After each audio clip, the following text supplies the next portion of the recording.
시작은 두 나라의 왕이 함께 전쟁터, 싸움터로 나가는 장면입니다.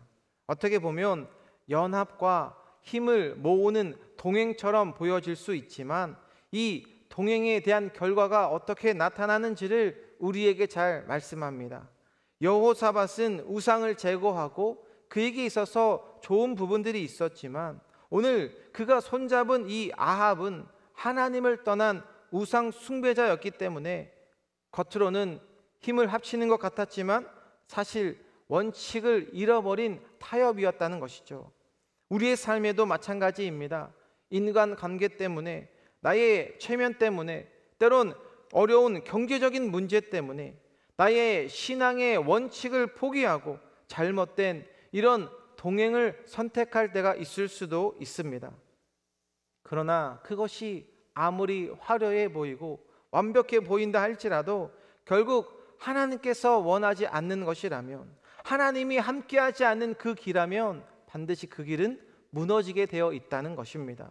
오늘 본문 우리 29절 말씀 같이 봅니다. 시작. 이스라엘 왕이 여호사밧에게 이르되 나는 변장하고 전쟁터로 들어가려 하노니 당신은 왕복을 입으소서 하고 이스라엘 왕이 변장하고 둘이 전쟁터로 들어가니라. 아합 왕은 하나님의 말씀을 듣고 그가 심판을 피하기 위해 그가 한 행동이 무엇입니까? 변장을 하고 겉모습만 바꾸면 심판도 피할 수 있는 그런 잘못된 생각을 한 것입니다. 그러나 결국 그가 본문에서 어떻게 되어지는가를 말씀해 주십니까? 이 말씀을 통해 우리에게 묻고 싶은 것, 우리의 삶에 있어서도 주님 앞에 이런 변장한, 겉으로 변장한 채 살아가고 있는 우리의 모습은 혹시 없으십니까?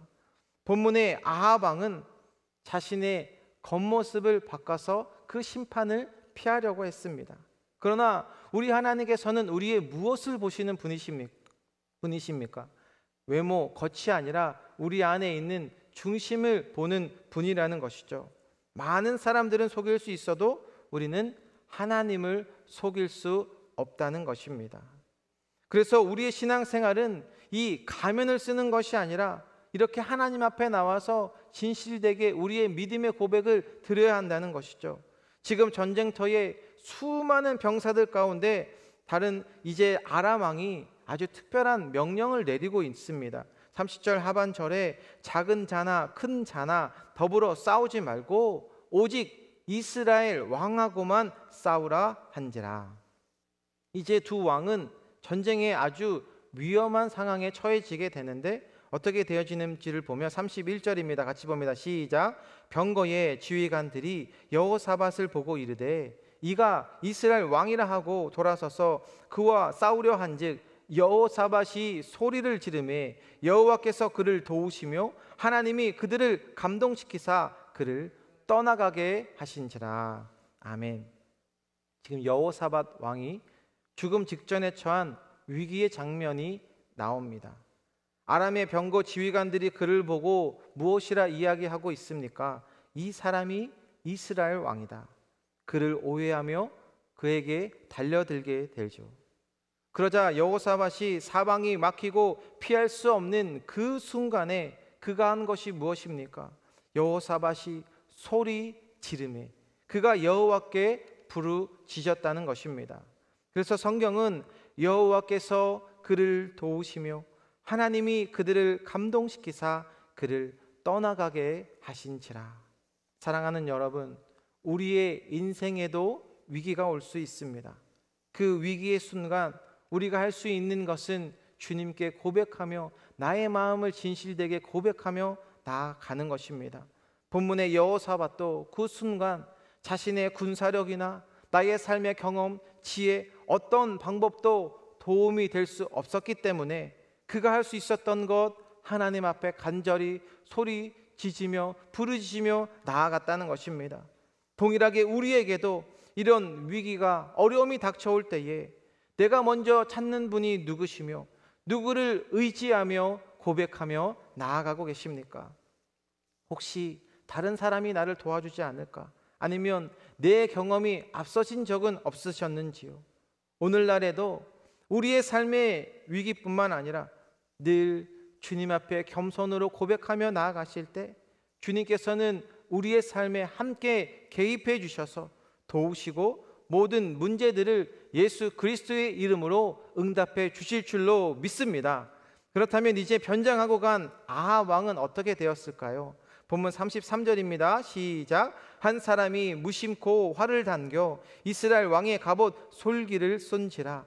왕이 그의 병거 모든 자에게 이르되 내가 부상하였으니 내 손을 돌려 나를 진중해서 나가게 하려 하였으나. 한 사람이 무심코 쏜 것 같았지만 사실은 하나님의 섭리 안에서 아주 정확하게 맞았다는 것입니다.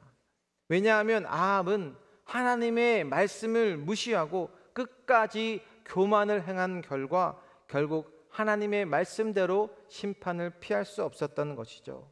사랑하는 여러분, 이 세상은 우연처럼 보이는 일들이 많이 보일 수 있습니다. 그러나 믿음의 눈으로 보게 되면 모든 것은 하나님의 손에 달려있기 때문에 반드시 하나님의 말씀은 하나님의 때에 반드시 이루어지게 된다는 것입니다. 이 말씀을 통해서 우리에게도 동일하게 죄 가운데 살아가게 되면, 가면 쓰고 내 마음대로 살아가게 되면 그때 반드시 심판이 온다고 말씀하죠. 그러나 사랑하는 여러분처럼 믿음대로 올바로 서게 될 때에는 말씀대로 하나님께서 그 말씀하시는 귀한 역사들로 가득 넘쳐나게 주실 줄로 믿습니다. 그렇게 34절 아합 왕의 죽음과 그의 인생이 얼마나 처참하고 불쌍한지 허망한지를 잘 보여주고 있습니다.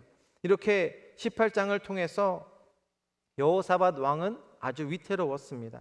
왜냐하면 아합 왕과 동맹하며 전쟁터에 나아갔다가 죽음 직전까지 갔기 때문이죠. 잘못하면 자신의 목숨까지 잃을 수 있었습니다.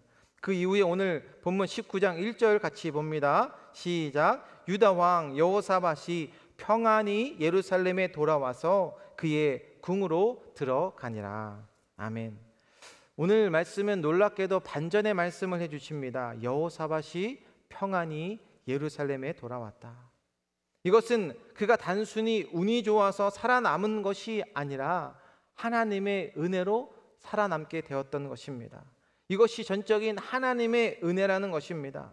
사랑하는 여러분, 우리의 삶을 비춰보아도 그렇지 않으십니까? 내가 지금까지 여기까지 온 것도 내가 똑똑해서, 나에게 지혜가 많아서 내 삶의 그런 어떤 모든 위기들을 피할 수 있었던 것이 아니라는 것입니다. 오늘 내가 이 자리에 있기까지 그것이 오직 하나님의 은혜인 줄로 믿습니다. 그래서 이제 여호사밧이 평안히 그가 돌아왔다라는 것은 단순히 목숨만을 건진 것이 아닙니다.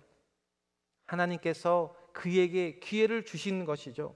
이제 여호사밧의 삶이 어떻게 믿음으로 드려지고 있는가? 오늘 보면 19장 4절입니다. 시작. 여호사밧이 예루살렘에 살더니 다시 나가서 부엘세바에서부터 에브라임 산지까지 민간에 두루다니며 그들을 그들의 조상들의 하나님 여호와께로 돌아오게 하고. 아멘. 여호사밧은 다시 이제 일어나서 하나님의 말씀 그 사명을 붙잡고 믿음으로 나아가게 된 것입니다. 어디로 그가 나아갑니까? 남쪽 부엘세바에서부터 북쪽인 에브라임 산지까지 온 땅을 다니며 그가 여호와께 하나님께 돌아오라 외쳤다는 것입니다.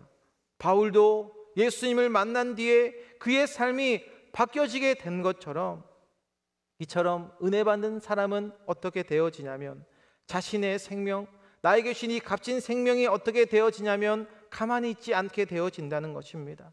그래서 하나님의 은혜를 받고 내 삶의 은혜를 깨닫는 분들은 믿음의 고백뿐만 아니라 나의 삶의 행동 하나하나 이 세상을 향해 또 다른 영혼을 향해 주님의 귀한 사랑으로 고백하며 나아가게 되어지는 것입니다.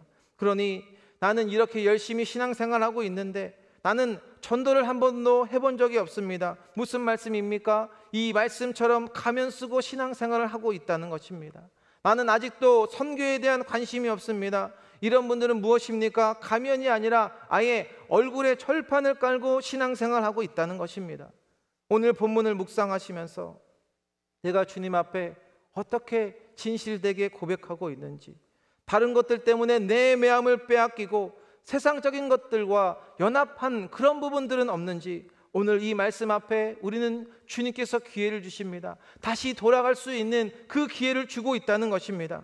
본문의 여호사밧처럼 이제 그가 백성들의 삶 가운데 그들을 회복시켜주는 은혜가 있는 것입니다. 사랑하는 여러분, 백성들에게 다시 하나님께 돌아갈 수 있는 이 놀라운 사명, 놀라운 은혜, 오늘 이 말씀 붙잡고 한 주간 결단하셨으면 좋겠습니다. 그래서 오늘 본문 19장 7절 전반절에 보면 그런즉 너희는 여호와를 두려워하는 마음으로 삼가 행하라. 아멘. 여호사밧은 무엇보다 하나님께 어떻게 해야 함을 말씀해 주고 있습니까? 여호와를 두려워하라 말씀합니다. 이 뜻은, 이 두려움, 어떤 단순한 공포가 아니라 하나님을 존경하는 마음, 하나님 앞에 서 있다는 의식, 하나님을 의식하며 살아가는 경건함을 뜻하고 있습니다. 하나님을 두려워하는 마음으로 오늘 이 말씀 앞에서 도전과 결단을 하셨으면 좋겠습니다. 나에게 주신 이 귀한 생명, 나에게 주신 이 한 주간의 이 시간들, 나에게 주신 그 물질관, 재정들 언제까지 가면 쓰고 포장할 수 있다고 생각하십니까? 오늘 이 예배를 통해 결단하셔서 나는 이 세상에 내 마음을 빼앗기는 것이 아니라 여호와 하나님을 두려워하는 마음으로 말씀해 주시는 그곳에 믿음과 순종으로 날마다 주님 앞에 감사의 고백으로 드려지는 그 결단 위에 하나님께서 여러분의 가정과 또 여러분의 일터와 삶 가운데 한 주간 하나님의 승리가 가득 임하게 되시길 주님의 이름으로 축원드립니다. 기도하겠습니다. 사랑과 은혜가 풍성하신 하나님 아버지, 여전히 우리는 부족하지만 주님의 귀한 은혜 가운데에 이 귀한 자리에 불러주셔서 감사합니다. 이 모든 것이 하나님의 은혜인 줄로 믿습니다.